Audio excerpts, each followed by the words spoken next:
Une interview coup de cœur avec quelqu'un que j'avais déjà eu la chance d'interviewer pour autre chose, car ce monsieur touche un peu à tout.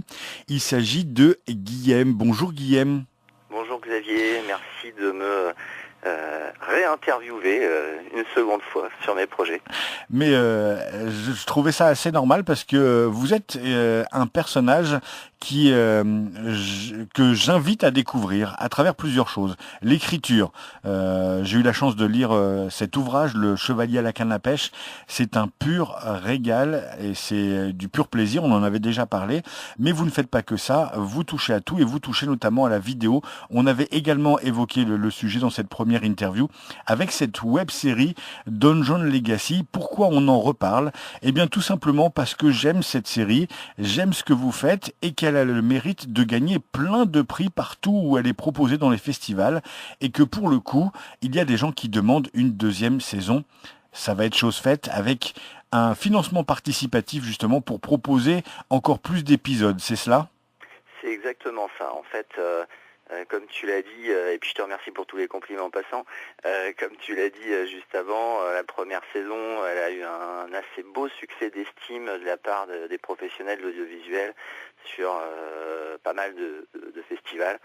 Il faut savoir que c'est une saison 1 qui a été faite avec très très peu de moyens, en mode guérilla, en mode personne n'est payé, on dort pas. Enfin, c'était vraiment un tournage très très éprouvant.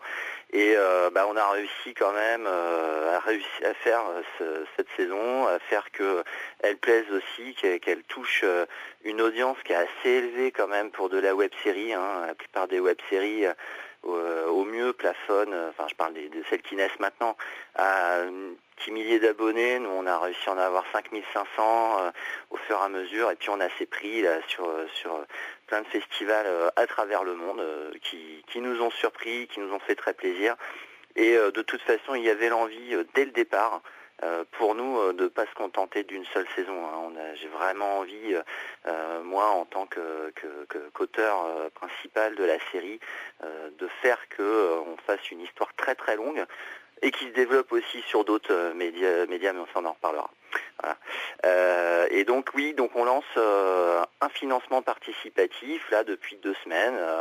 On demande la coquette somme de 20 000 euros pour le premier palier, parce qu'il y a d'autres paliers, mais on ne les sortira que si on arrive déjà à atteindre ce premier palier, pour créer cette saison 2, une saison 2 qu'on veut plus longue, avec des épisodes de 10 minutes, parce que les épisodes de la saison d'avant étaient frustrants, avec 3 minutes, et aussi plus ambitieuse, avec des nouveaux guest stars, avec beaucoup plus de tout en fait. Voilà, mais toujours la patte de l'auteur, toujours de l'humour, toujours des comédiens qui s'éclatent dans leur interprétation des personnages. Et Voilà. je proposerai d'ailleurs une interview de l'acteur qui joue John Sébastien Serra. Ah non, c'est Jean. C'est Jon, oh là, mais Ouais. quelle erreur! Oula, on a frôlé l'incident diplomatique. Effectivement, c'est Jon et enfin c'est récurrent. Tout le monde l'appelle John et c'est lui qui fait non, c'est pas John, c'est Jon. Donc Voilà,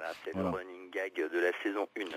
Ce qu'il faut dire aussi, c'est que sur cette saison 1, il n'y a pas eu que de l'investissement, j'ai envie de dire, cérébral et moral. Vous êtes investi financièrement sur cette saison et que on peut pas faire ça sur tous les épisodes et sur toutes les saisons d'une web saison, d'une web série. Tout à fait. On a craqué les livrets A. On a investi, je pense, en tout avec Olivier, réalisateur, qui a mis aussi pas mal d'argent dans le projet. Je dirais 15 000 euros en tout. Le tournage en lui-même n'a coûté que 5 000 euros, mais petit à petit, il a fallu rajouter derrière, et puis chaque présence sur un des salons qui nous ont invités l'année passée, etc., coûte de l'argent aussi. On n'est pas toujours défrayé. Donc, mais on voulait quand même aller, on va dire, conquérir notre public, parce qu'on a beau faire des choses très très bien, ça suffit pas malheureusement pour émerger sur Internet, pour qu'une création émerge. Il faut absolument aller au CAC, au corps à corps. Et puis donc on a investi une somme qu'on a pu en fait. J'ai prévenu mes enfants qui feront pas d'études plus tard. Ils m'ont dit que c'était pas très très grave. Voilà. C'est vrai qu'on ne peut pas, ça nous paraît impossible là de réussir à retourner cette saison 2 si on n'a pas un appui financier. Donc on a été chercher l'appui financier où on était sûr de le trouver en priorité. En tout cas, on espère que ça va bien se passer au niveau de nos fans, au niveau de nos proches.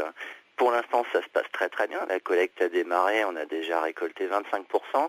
Je viens de regarder il y a quelques instants, on en est à 5 055 €. Donc c'est quand même, on s'approche du seuil des 30% au-delà duquel, d'après les statistiques de la plateforme Ulule, 95% des projets réussissent ensuite.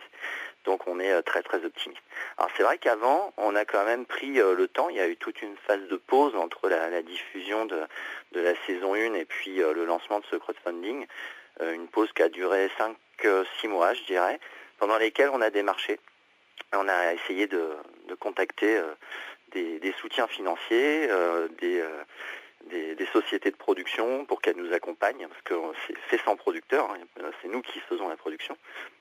Et donc, ça a été pas couronné de succès, malheureusement. On s'est pris quelques vents. Alors, la plupart des sociétés de production n'aiment pas trop prendre des projets qui sont déjà lancés, des projets en cours de route. Ils veulent être en amont du projet. Cela dit, on les avait déjà contactés avant de faire la saison 1 et ils n'étaient pas non plus intéressés. Donc, c'est pas grave. Nous, on est sûr que notre projet il est bien, on est sûr qu'il est amusant, on voit qu'il plaît et on y va tout seul. Et puis je pense que quand on aura atteint, j'espère en tout cas, un seuil d'audience suffisant, on arrivera beaucoup plus à intéresser des partenaires financiers. En attendant, on y va tout seul comme des grands. On a quand même réussi à hameçonner une société de production qui s'appelle Zebra Productions, qui nous tourne autour depuis novembre, avec laquelle nous n'avons pas encore signé de contrat, mais qui nous accompagne déjà, qui nous aide déjà en ce qui concerne la communication, qui fait des démarches pour nous obtenir aussi des subventions publiques. La signature devrait pas tarder de toute façon, parce qu'ils peuvent pas entreprendre ces démarches s'ils n'ont pas un contrat en bonne et due forme signé avec nous. Et puis c'est une société de production qui est très très sérieuse, qui nous permet de gagner aussi en crédibilité quand on contacte tout un tas de soutiens, et aussi pour démarcher des nouveaux guests. C'est sûr que quand tu es un auteur et que tu appelles un agent artistique pour proposer un projet, voilà quoi, ça les intéresse pas plus que ça, surtout si t'es pas connu. Par contre, si c'est une société de production qui appelle, déjà ça marche mieux, le contact passe beaucoup mieux. Voilà, qu'est-ce que je peux dire encore Moi, je peux vous poser une question en vous écoutant et en connaissant la série, qui est une série, pour ceux qui découvriraient en nous écoutant Dungeon Legacy, c'est une série humoristique, il faut bien se dire, c'est parfois potache, c'est parfois de la dérision, c'est vraiment pas sérieux, et c'est ça qu'on aime dans cette série d'ailleurs, et puis quand on vous connaît, c'est tout à fait l'univers dans lequel vous gravitez. J'ai envie de dire, justement, quand on propose quelque chose de pas sérieux, est-ce que c'est facile ou plutôt compliqué de démarcher pour quelque chose de sérieux derrière, parce que la démarche en elle-même, elle est plus que sérieuse. Aller vers les gens pour leur dire, on a besoin de votre soutien pour cette web-série, et présenter quelque chose qui est parfois, on va dire, regardé je sais pas, comme quelque chose d'humoristique, et puis quelque chose qui est fait entre potes, tout ça. Est-ce qu'il y a un double regard, comment les gens peuvent réagir? Oui, alors ça c'est pas facile justement, parce que généralement quand on propose comme ça des projets à des sociétés de production ou qui que ce soit, ça commence simplement par une petite phrase, le pitch. c'est le pitch qui va éventuellement interpeller la société de production, le directeur littéraire, enfin peu importe. Et donc voilà, donc ça en gros on a une phrase pour les accrocher, ou un petit paragraphe pour les accrocher. Et nous il se trouve qu'on a la saison 1, donc ils ont possibilité de les regarder, qu'on a les prix, etc. Donc pour justement gagner en crédibilité, on a quand même entrepris tout ce qu'il fallait, les inscriptions sur les festivals à l'international pour concourir justement à des prix. C'est nous qui les avons fait de manière à gagner en crédibilité. Après, je pourrais aussi te dire que évidemment il y a des dossiers de production, une bible, etc. qui ont été écrites et qui sont des documents qui sont assez ardu à faire, avec les arches narratives, avec tout un tas de dramaturgique, avec tout un tas d'éléments, quels sont les messages sous-jacents à la série, parce qu'il y en a, quelles sont les ambitions, quelle est la note de réalisation avec des éléments techniques.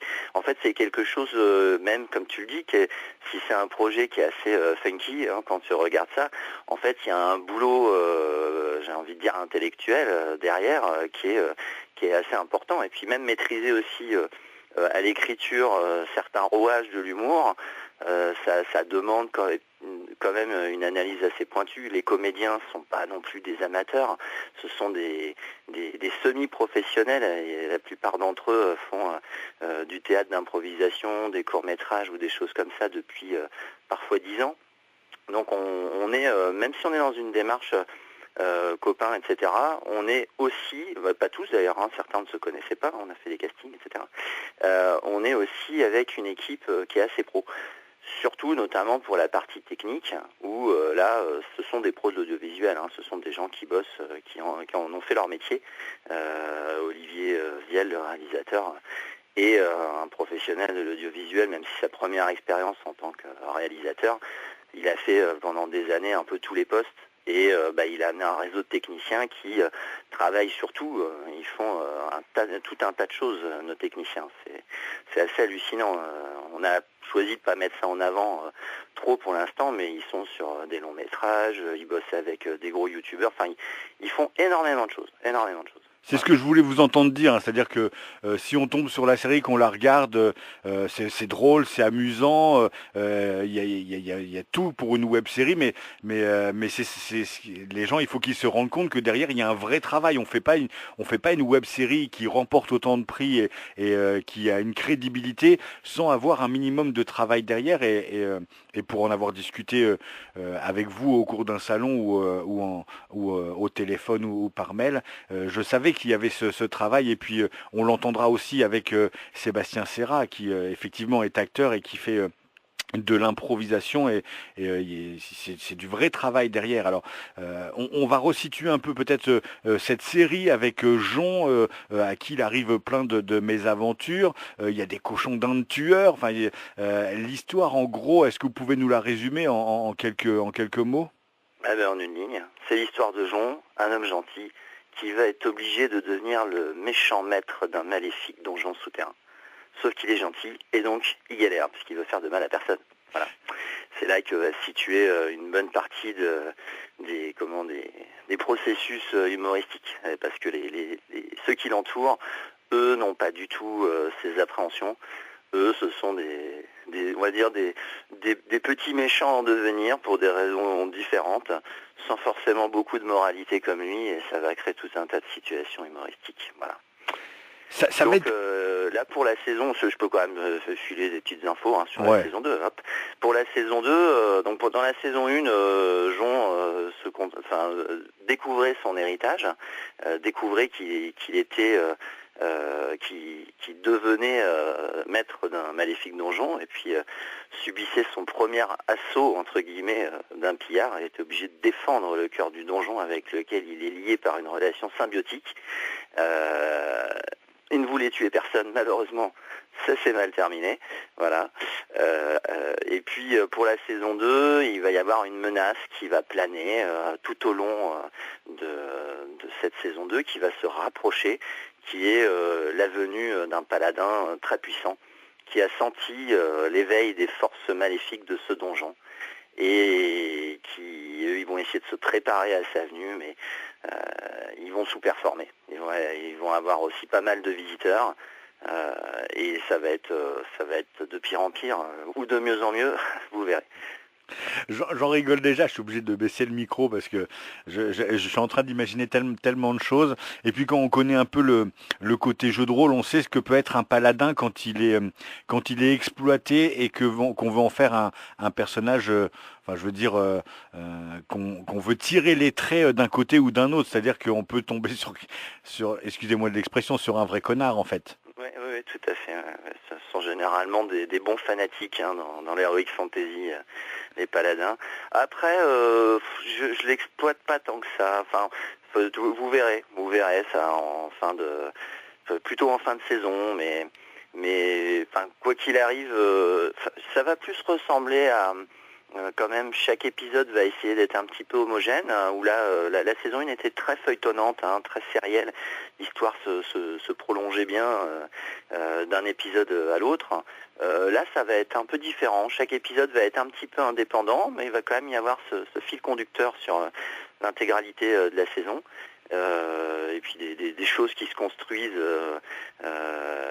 qui se développent à cheval sur plusieurs épisodes. Voilà, et donc tout ça pour dire que je sais plus ce que je disais. C'est quoi le début de ma phrase? On parlait de ce fanatique de... Ah oui. Mais alors moi je voulais rebondir sur le travail en disant que les épisodes vont passer donc de 3 à 10 minutes. Au niveau de l'écriture, j'imagine qu'on est obligé de travailler autrement. Toute la saison 2 va être vue autrement par rapport à la saison 1, c'est une obligation. Alors, oui, évidemment. Après, les personnages restent évidemment dans leurs personnages.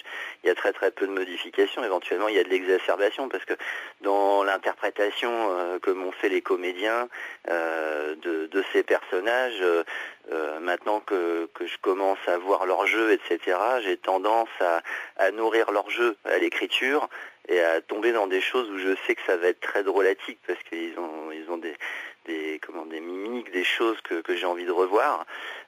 Donc ça, effectivement, premier impact à l'écriture. L'écriture est différente et l'écriture n'est jamais terminée aussi. C'est ça qui est compliqué.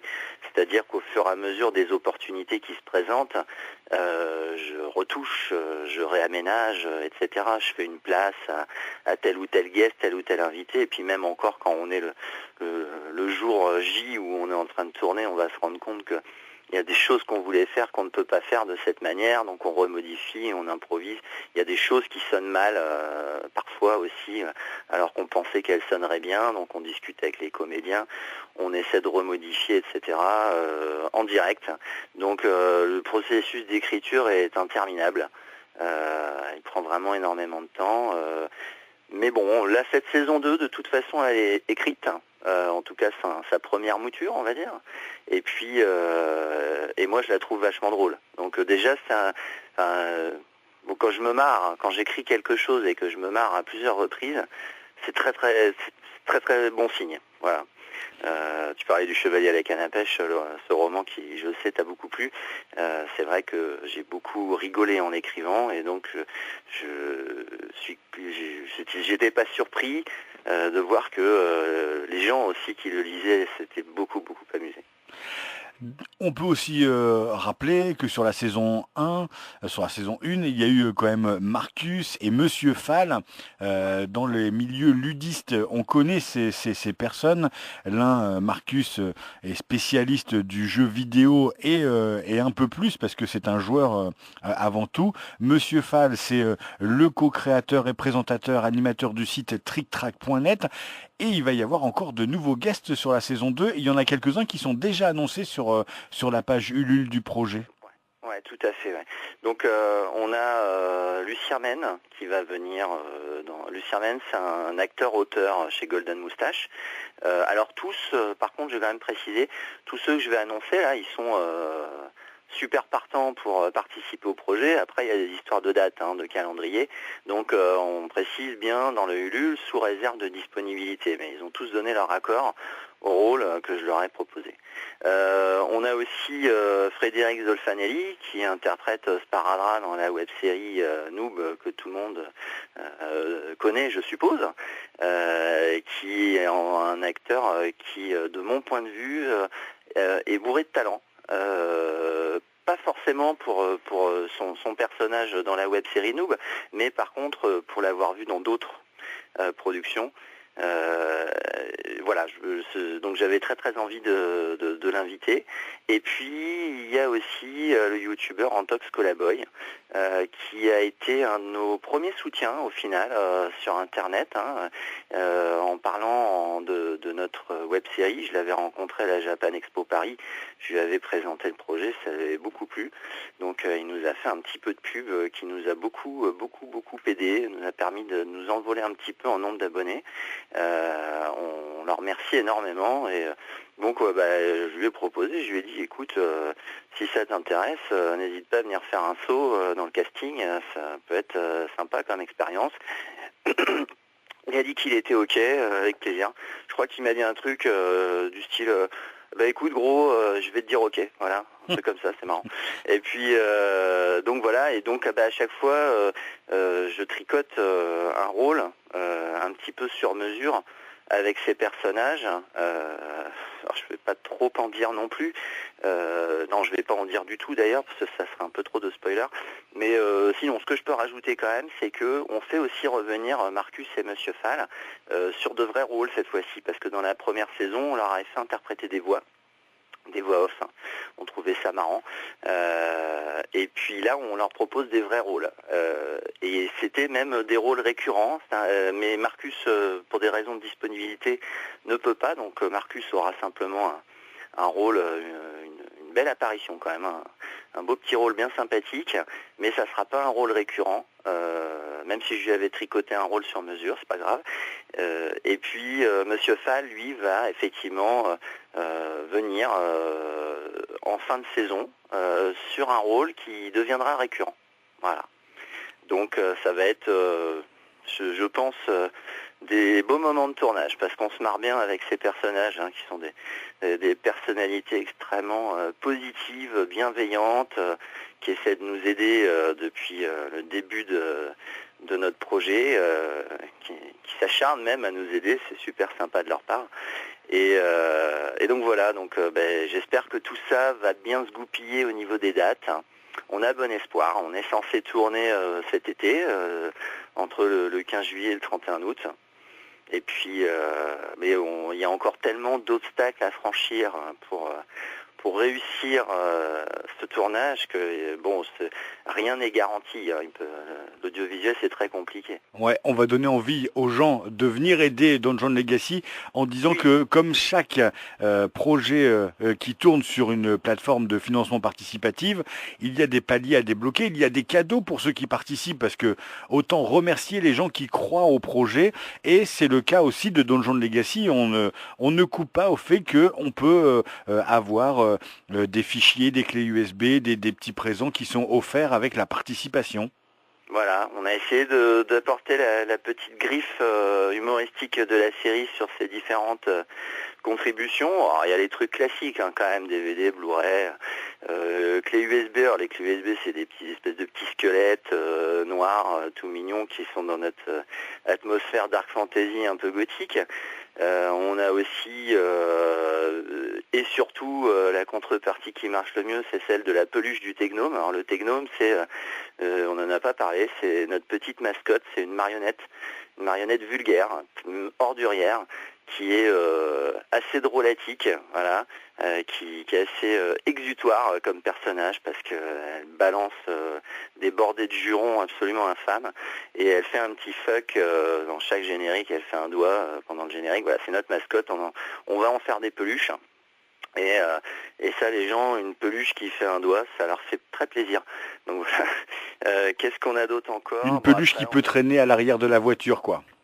Par exemple, tout à fait. Je pense que ça plaira beaucoup aux autres automobilistes. Non, voilà, donc on a beaucoup de petites contreparties comme ça sympas. Après, on a d'autres contreparties qui se débloquent par la suite. Alors, on a des contreparties pour des choses un peu plus onéreuses. Hein. Des dons de contributeurs un peu plus élevés, les gens peuvent acquérir des objets réels de la série qu'on appelle les objets légendaires. Qui sont des vrais accessoires de la série. On a aussi des figurations qui sont offertes pour ceux qui sont super motivés pour venir. On a aussi après des conneries du style un abattant de WC ou un paillasson casse-toi de mon donjon connard juste à l'entrée. On a, je sais même plus, on a tout un tas de choses. Et puis, effectivement, il y a des contreparties qui peuvent se débloquer. Ah bah si, on a la pierre magique de bonheur, parce qu'on a des blagues récurrentes dans la série sur les pierres magiques. Le machiniste aime beaucoup les pierres magiques. Et on a une pierre de dédain, une pierre de vérité, et la pierre magique de bonheur, qui est un gros godemiché en quartz. Qui vous procure du bonheur si vous l'utilisez correctement. Et donc voilà. Et puis on a aussi quoi d'autre je ne sais même plus. Si des contreparties qui se débloquent et qui vont se débloquer à chaque franchissement de palier. Alors des trucs plus ou moins modestes parce que c'est vrai que tout ça coûte très cher. Et le but quand même.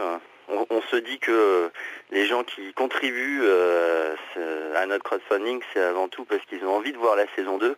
Donc si on dépense tout l'argent dans les contreparties, ça fait mal, quoi. Après, il y a des choses qui ne coûtent pas grand-chose, avoir des conversations avec des acteurs, avec les auteurs, par téléphone ou autre. Voilà, on a essayé de mettre tout un tas de trucs comme ça, des invitations à une avant-première, à une fête avec l'équipe. Beaucoup de contreparties. Et puis, il y a aussi un autre champ de contrepartie où on s'est dit que ça pouvait motiver les gens, surtout les gens qui me suivent moi en tant qu'auteur ou qui ont envie de voir l'univers de Donjon Legacy se développer. Il s'agit que sur chaque palier, en fait, je vais proposer de développer une autre œuvre, un petit peu comme Le Chevalier à la canne à pêche, qui est un roman, est en lien avec la web-série. Donc là, pour le premier palier, celui à 20 000 €, une fois que ce palier est atteint, moi je m'engage à écrire le scénario d'une bande dessinée et à la développer. Après, financièrement, c'est un autre problème, mais je m'engage à développer une BD sur l'histoire du donjon avant que notre personnage principal n'arrive. Sur les autres paliers par la suite, j'ai encore des belles surprises qui j'espère surtout réussir à atteindre. Le deuxième palier, c'est le développement d'un manga qui sera entièrement consacré au cochon d'Inde tueur, par exemple. Voilà. Ce genre de contrepartie. Il y a un livre dont vous êtes le héros aussi, que je m'engage à écrire sur un des paliers. Un livre dont vous êtes le méchant héros, ouais, forcément. Donc, vu que nous c'est une histoire de méchant. Voilà, j'espère que ça va susciter l'envie aux gens de nous aider, de nous épauler dans cette incroyable aventure qui est Donjon Legacy. Donjon Legacy, DONJON LEGACY. Il y a une page Facebook, il y a une page YouTube. Le projet est sur Ulule, ulule.com, vous tapez Donjon Legacy, vous trouverez facilement. Et j'espère que dans cette interview, les gens qui l'auront écouté auront compris que il y a de tout, il y a du travail, il y a de l'humour, c'est vraiment une série qui mérite votre attention et en plus vous irez voir sur la page Ulule, il y a de nombreux prix à travers le monde, c'est pas que des prix en France, c'est à travers le monde pour les acteurs, pour la direction, pour les costumes, c'est-à-dire que derrière il y a une vraie équipe qui cravache dur pour que cette saison soit ce qu'elle est. Merci beaucoup Guillaume, on attend avec impatience cette seconde saison, tous les projets que vous traitez et dont vous êtes l'auteur, le réalisateur. La série Donjon Legacy, donc la saison 2 sur Ulule, c'est jusqu'au 15 avril. Vous avez donc largement le temps de vous intéresser, de voir la saison 1 et de vous dire oui, je participe à cette saison 2. Merci Guillaume, à bientôt. Eh ben merci beaucoup Xavier, à bientôt aussi pour une troisième œuvre, qui sait.